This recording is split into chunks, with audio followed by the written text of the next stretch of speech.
have a good program for you. My guest this morning is Diane Havinga, who is our station manager, and accompanied by Catherine Noble from Volunteer Services. Good morning, Catherine. Good morning, Diane. Good morning. Hi. Let's chat with Catherine first about volunteering. What's coming up, or why are you here? Well, I'm here today because it's 2016, so we are closing out 2015, and in order to do that properly, You know, we've been 7 days into. yeah, 7 days, Process. I know, it's a closeout process. Okay. So Sorry. we are reminding our great volunteers, group leaders, and individual volunteers to please submit, if you have not done so, all your hours for 2015. It's very important that we get these hours. We still have time, so you can email them to me. If you want to give it to me by phone, just give me a call, whatever is easiest. But we want to make sure we're capturing all those volunteer hours. And the reason for that is because we want to honor those volunteers at our award ceremony and all the appreciation events that we have planned in February and beyond. So please, if you have not responded, if you have not given your volunteer hours for 2015, there's still time. We would like to have that by Friday, which is tomorrow. As you said, we are already in January, so we need to close out 2015. So if you have not, please don't delay. Just submit your hours, and that would be very helpful to us. I'd like to use myself as an example, if you don't mind. As you know, I volunteer at Channel 6. All of my hours I give to Diane. Yeah. She has a book. We record our hours in her book. That's right. And then I assume from there, this is where you two come in. She yells at reports me to when you. I don't give them to her Okay. in time. In fact, So- she yelled at me on Monday. And I am sure, I'm positive that most every other directorate or office does what Diane does. They do. Most people, if you're reporting your hours, or if you have reported your hours by signing in, like you say, or letting a group leader track those hours, then I have those hours. But many people do individual volunteer work, and they may not have, let us know. So we want to capture those hours as well. So then what will happen is, hopefully I'll get all those hours by whatever is still out there by tomorrow. I'll enter those into our database. And then next week, each volunteer will get a printout of their hours so that they can look at that for 2015 and say, well, yeah, that looks right. Or, oh my gosh, that doesn't look right. And then we can rectify that. Catherine, I have one more question for you before Sure. you go. When you amass all these hours, where does it go from here, Green Spring? So we keep tally and records of hours from past years to now, and we use those for our award ceremony. Also, we use those for our nonprofit status. So we need to. That's the key. It's an important. There's lots of aspects of why we're asking for these hours. Really, truly, the main reason is we want to show appreciation. We want to value. We do value our volunteers, and we want to show appreciation. Also, I wanted to point out that in addition to the volunteer hours for 2015, all residents here at Green Spring got something in their cubby this week, and it looks like this. And this is helping us update our new database that we got this year. And it's just a general form saying, yes, I am a volunteer, no, I don't volunteer. That's fine. And then what types of things that each person volunteers for. Because what we're going to do with this is create a nice Excel sheet because most of our residents actually volunteer for multiple things. So we want to have an accurate, the database is only as good as we enter the information. So we want to make sure it's a new year, fresh, entering in all this great information very accurately. So if residents can fill this out, many have already, which I appreciate, thank you so much. And you can bring it down to the clubhouse front desk. They will put it in the right envelope for me so that I get this, and then I'll enter in this information in each individual record so we have an accurate record of what you do here on campus and off campus as well. so, Wonderful. one question. Sure. Does it matter where I volunteer on Green Spring, or if I volunteer outside of Green Spring in terms of the hours that you? No. So volunteering is volunteering. So many people volunteer at the local hospital or do things at local schools. So those hours count as volunteer hours. That's been a new thing this year that people haven't really understood fully. So volunteering is volunteering whether you do this on campus or off campus. We want to just, it has to do with living and giving back, so we want to honor that. But what is sad is that I have talked to people and they say, oh, I don't report my volunteer hours. And I Right. think you just pointed out how important it is. Mm-hmm. Yes. So we can't stress that too much, can we? That's right, and there's still time for 2015. Today and tomorrow, please report your hours. I'll get them in that database, and I thank you greatly. And just a real quick, Catherine, besides the phone number, which we've already shown, tell people where you're located on campus. Sure. So I am located at Garden Ridge on the second floor, right across from the employee health. It's in an office suite with some other offices. Also, I have an email. If you want to, email me, that's fine. It's Catherine Noble, K with a K, K-A-T-H-E-R-I-N-E, .Noble, also with a K, K-N-O-B-L-E, @erickson.com. So many avenues to contact me and give those hours today and tomorrow. Greatly appreciated.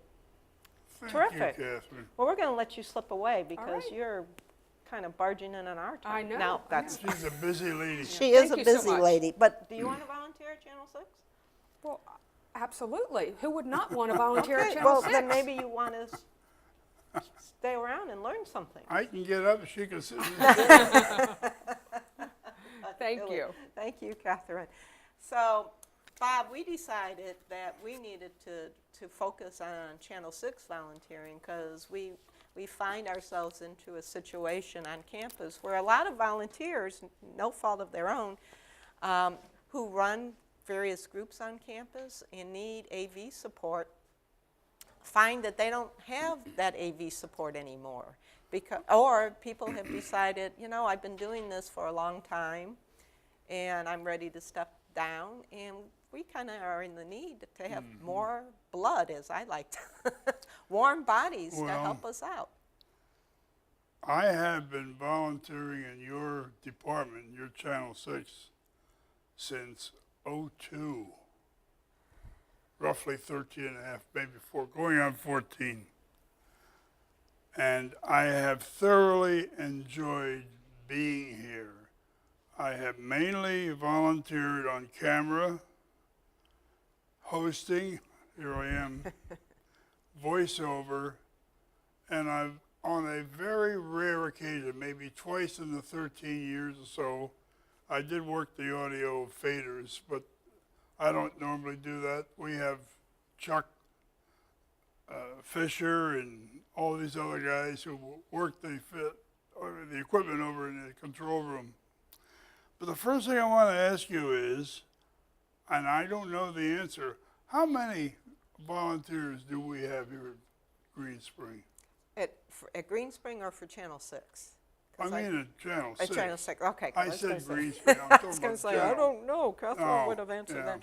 that. For Channel 6, and when we say Channel 6, we're also encompassing people who do just the various groups that need AV support, people who do all the faith services. There's a whole slew of volunteers who bring the services that are done at the chapel live on the chapel channel, Channel 2. So we're talking about this whole group of people, and right now we have about between 40 and 45 what I consider active members who on a weekly, monthly basis are volunteering to help not only us but the community as a whole. But even though we have 40, you would like to have more. Right. We need more. We need more because, as you know, we have some people who tend to age in place and they're not necessarily, a lot of my volunteers unfortunately have had issues. They can't really stand anymore. And even though we provide, and we'll talk a little bit more about cameras in a minute, even though we have stools so you can sit, they still have problems, getting up and down. Yes, we do.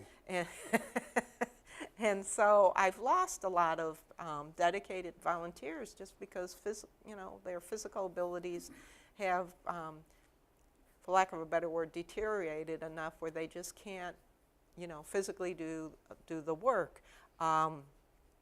We have people who, as you know, they take vacations, which is great, and then we have people who kind of take the other type of vacation, where unfortunately illness comes around, and some days I'm fully staffed, and other days I'm calling you, Bob, saying, Bob, are you there? Can you come and help us? So we always need fresh blood, and are looking forward to having more people join us. And I always tell you, if I'm not doing anything, or if I'm just reading the paper and you need somebody, I'll come down. Right. And I want to stress, and Bob's a good example, because Bob did not do this work when he was fully employed. Had probably no idea about working in television or being in television. Far from it. So what did we do, Bob?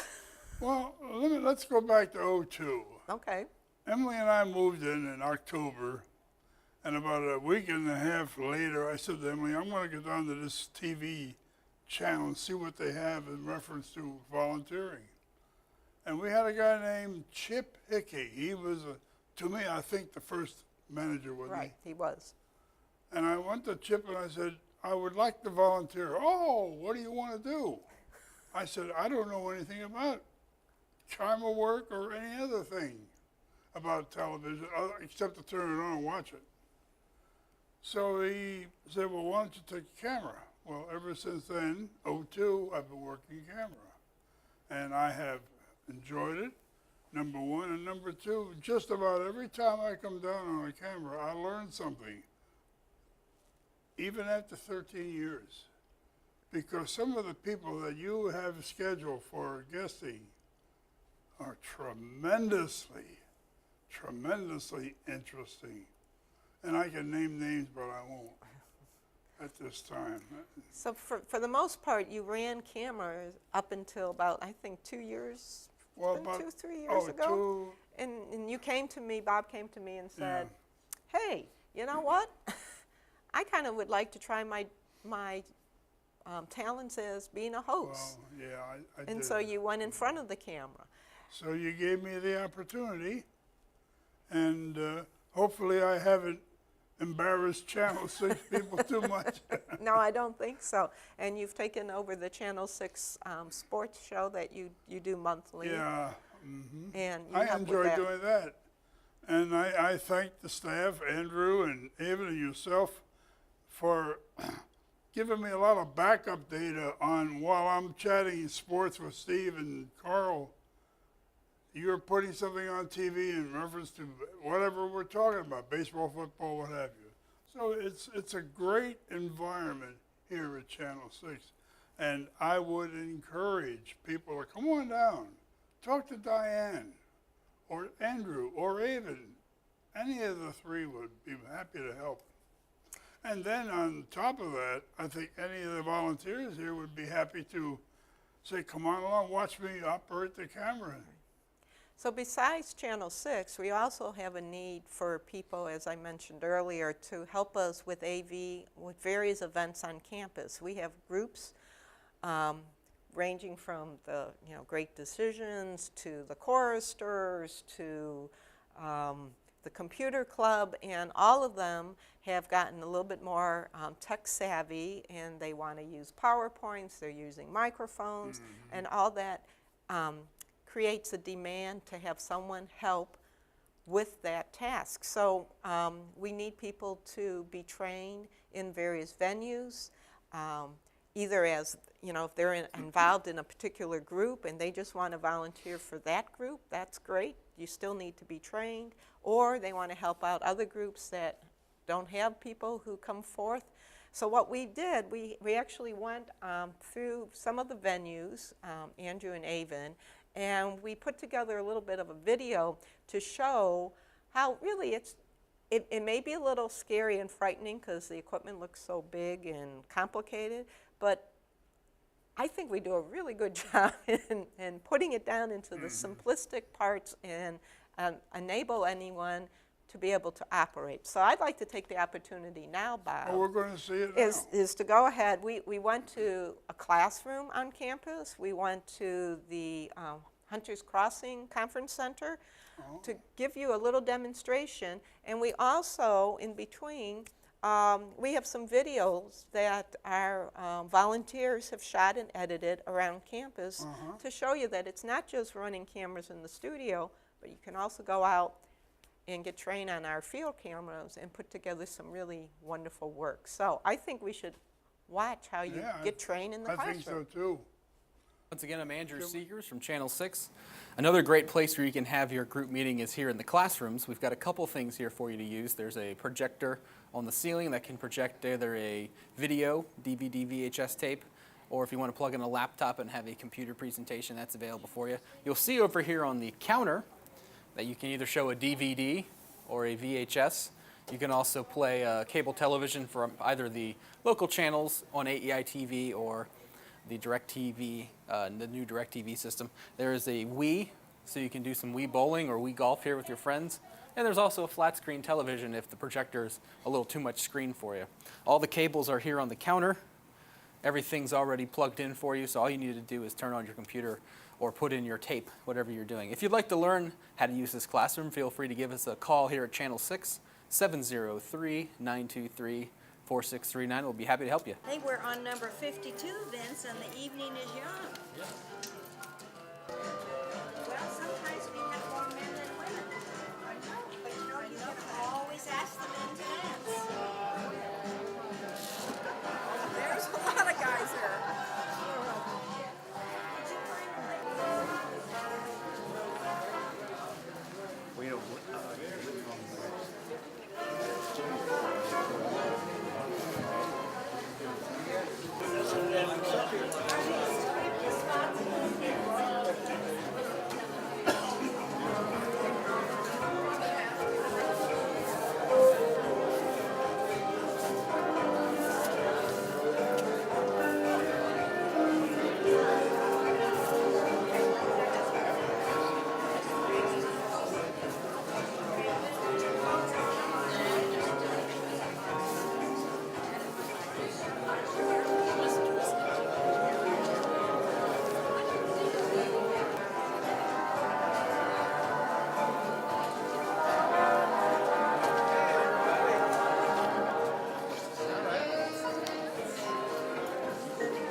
There's a spoon right there. Thank you.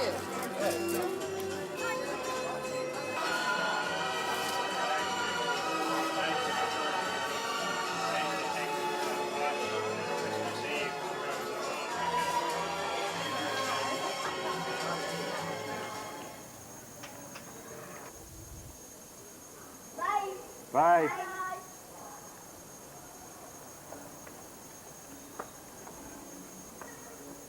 Bye. You'll see women cooking sardines on charcoal grills and narrow streets.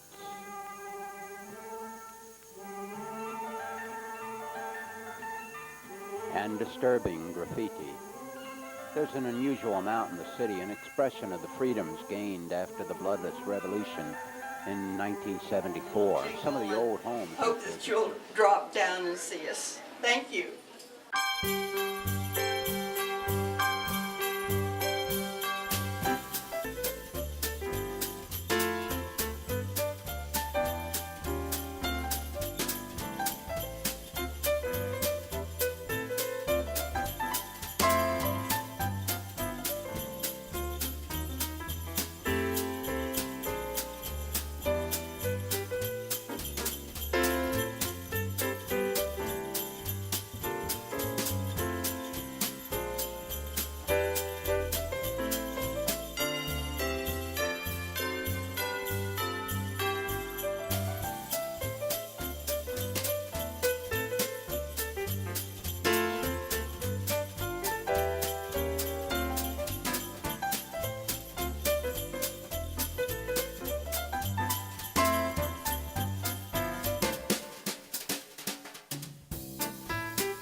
the show.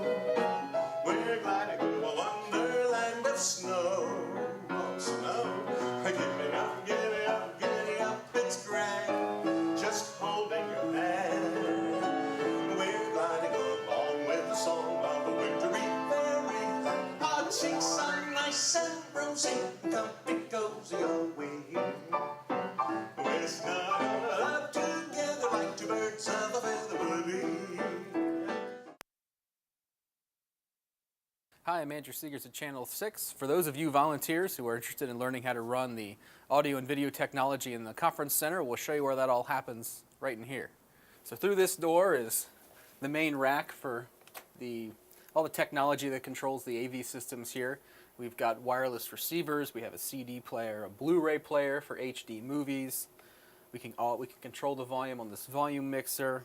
In this drawer here, we've got all sorts of wireless microphones that you can use to run different events and make public addresses. There's also a standard VHS deck and a DVD player. You can also watch cable TV, and there's some amplifiers farther down here. A lot of this stuff is really easy to use. We've tried to make it as user-friendly as possible. For instance, everything stays on. We never need to turn anything on and off. It's always a good idea to check that the microphone you're using is on, but that's about it. So you don't need to worry about really adjusting any of these knobs if that looks a little too intimidating. So if you'd like, you can contact us at Channel 6 and we'll show you how to use the wireless microphones and how to turn on the projector, and you can show movies for your group or even hook up a laptop for a PowerPoint presentation. So if you're interested in that, give us a call, 703-923-4639. Thank you. Oh, we're back in the studio. Now, we just saw a demonstration, Diane, of out-of-studio photography by Paulette Dam, Gray Parks, Vince Angier, Steve Gubeck. Those are the four main that were doing this? Right now they are, right. Of course, I want to overlook your two employees here, Avan and Andrew, who go out on occasion and take these off-studio pictures or what have you. Right. So, And from there, let me just say, so those individuals either came to me and they expressed interest, or sometimes I came to them because I needed someone to go out and shoot various events. And again, we trained them on the equipment. We help them, and on occasion, I sit down with them after they shoot something and make suggestions and talk to them about their technique. And then Steve Grubeck actually has his own editing equipment in his apartment, so he's pretty much his own person in terms of that. And Paulette comes to the studio, and we have editors here that residents can use, and she has learned how to use the edit program. The one she uses is no longer available, but it still works for us, and it's an easy-to-use editing system, so we'd be happy to help any resident who's interested in learning how to edit use the editor. So Paulette goes out and shoots, and then she comes to the studio and creates her own packages, so to speak. I may add that all who are involved do an outstanding job of showing the people, the newcomers, for instance, some of the places on green screen that they may not know exists. And so those people that I mentioned, let's not forget one old timer, Al Nielsen. Right. Al was one of those volunteers who, because of his physical limitations now, had to basically, reluctantly I might add, I'm not speaking out of turn because he's told me this several times, he's had to relinquish his role, but he goes around and he shoots with still does still photography for the campus at events. Bottom line is that you have some dedicated volunteers working here for you. Exactly, and we have this camera. Okay, let's talk about the camera a bit. And I just wanted, because I wanted to try to convince you that it may look like, wow, this is a pretty technical piece of equipment, but really to be and it, I don't want to over or de-emphasize the fact that takes practice and skill to become a really, really It good does, camera yes. person. But the actual function and the use of the camera itself is relatively easy, because we don't get into having to change out lenses and color temperatures and things that, you know, are more professional. And by professional, I'm talking about, you know, actual commercial television and CBS, yeah. right, and you know, things they're doing in the movies. We're just talking about being able to use the camera. So what you're seeing here, this is our brand new digital. It's an HD camera, which we'll spend another show about HD and high definition later. But this is the back of the camera, and you have it. This is the viewfinder, and the viewfinder allows the camera person to see what the lens is actually showing them. So there's no mystery about it. And the viewfinder is actually in color now. The old cameras that we had, the viewfinders were in black and white. Now it's actually cheaper to make color monitors than black and white really? monitors. Who would have thought it, huh? Yeah. So anyway, so the viewfinder, the box that you see up here that I'm holding on to, this hooks up to the headphones, the headsets that the camera people wear. So in order for them to hear what's going on in the control room, the volunteer wears this headset, and they can hear what's going on not only in the studio, but in the control room. So right now I'm actually hearing what Avan, who's directing the show, is saying. He just told me I have 3 minutes. Thank you. We'll speed this up. But at any rate, so all this part you don't deal with. Basically, you're going to deal with these two handles. One controls the focus. One controls whether or not the Zoom. the camera, the lens actually zooms to a tighter angle or a looser angle. And the camera's on wheels, so it moves. So that's why when I say sometimes our volunteers have some physical limitations, it's because they can't move the camera anymore. They can't get up and move it. There is some terminology, as you know, Bob, that you have to learn. Oh, yeah. Not a lot, and I actually give people a handout so they can learn it. But we don't call moving a camera, move the camera. We call it, you're either trucking the camera, Trucking it over, yeah. or you're dollying the camera, Or dolly. you're panning the camera left and right. So we have, as with any art, everyone has their own language, and so we do have particular terms so we can communicate. But I think you can attest that running a camera. You know, one of the things, once the camera is set up and the program is underway, about the most interesting and difficult part would be just to keep your person that you're focused on in the frame. Don't photograph, say, from here on down. Right. So that would be where the director would tell us, the camera people, to make the adjustment.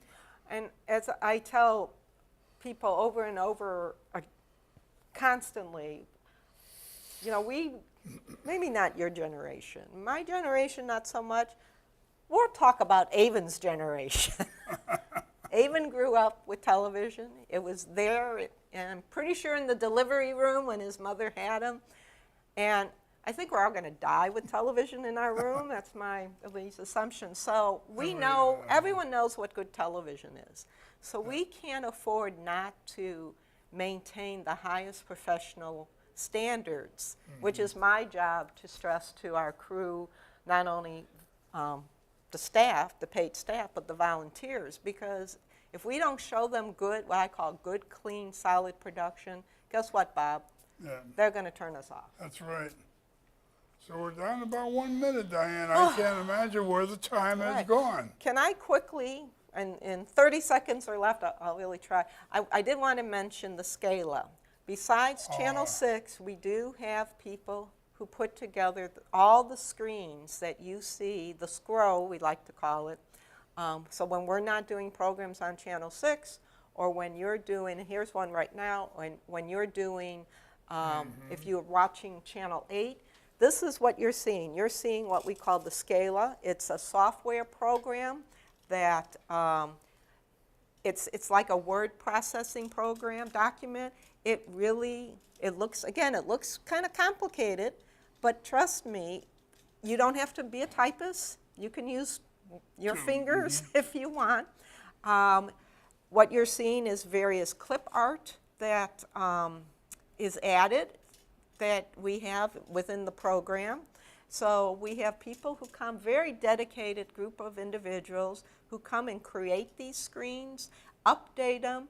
Yes, sometimes we do some human errors like, oops, Well, we'd say Tuesday when it should have been Wednesday. We say it's the That's- 8th when it should have been 7th. That's to be understood. no We problem. make spelling mistakes, things like that. I mean, I'll apologize for that, but we're human, and when people point those out, and I do not mind getting calls from people saying, you misspelled this person's name, or her birthday's not today, it's tomorrow, all In those fact, are, I think you would encourage people I- to call in, exactly. because it tells you they're watching.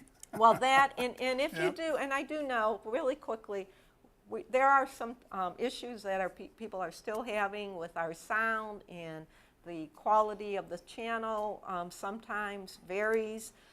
Trust me, we are working diligently on trying to solve all those issues. It's a lot more complicated than you think, unfortunately, but please call either myself or you can call General Services and tell them what kind of problems you're having. We are actually detailing a list of residents that are having ongoing issues, and that just helps us so that we can solve these problems as the new year gets going. Okay, well, now I have some announcements.